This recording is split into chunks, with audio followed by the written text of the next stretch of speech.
I'm sure you're working on a lot of stuff behind the scenes all the time. Is there anything in particular that, a better outcome for advisors that you're working on at the moment that you're able to share with us? Well, a really good example last year was CCCFA, and I know it's a really nasty word out there. So CCCFA, remember, was put in place to protect consumers, and the changes in CCCFA, which happened would have been 18 months ago now.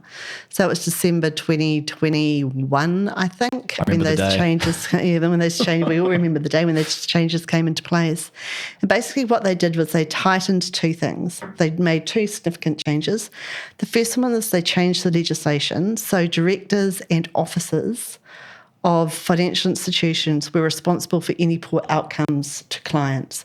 So that meant if you had a lender, you're in a bank and you had someone doing credit and lending to the client, if the client got a poor outcome, the director and the management basically were personally responsible for any harm that had occurred.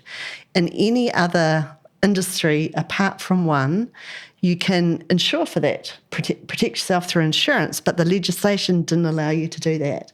So directors and the management had no ability to protect themselves from if there was a poor outcome. The only other bit of legislation that happens in is health and safety in New Zealand. You can't legislate out liability for a poor outcome.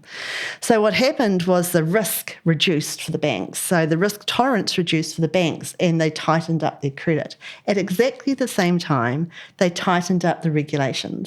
And they tightened up the regulations so that the lenders have to have a lot more criteria around their lending.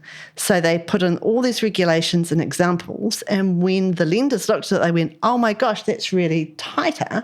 They needed to tighten up their processes a lot more, and the combination of the two, the unintended consequence of the two, was that credit tightened.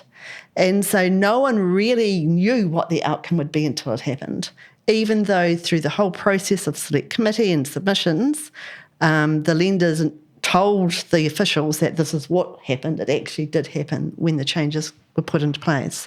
So within a week, I was getting phone calls at Financial Advice New Zealand that mortgage advisors couldn't get any lending because the credit had become so tight. So the average Kiwi who could have got a mortgage a week before could no longer get that mortgage because they didn't meet the affordability criteria. So we waited for a couple of weeks, and it was looking pretty bad. And so we went out to the advisors within our membership and asked for stories. So within 2 days, we had 300 stories come back to Financial Advice New Zealand about how the credit had tightened and how it had poor outcomes for the client that they were dealing with.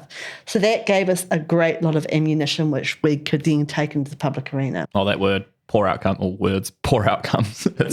Poor outcomes. So we started a campaign where we started releasing one story a day, saying we had 300 stories. It was right on Christmas. We took a bit of a breather for the 2 weeks over the Christmas period because the media goes dead.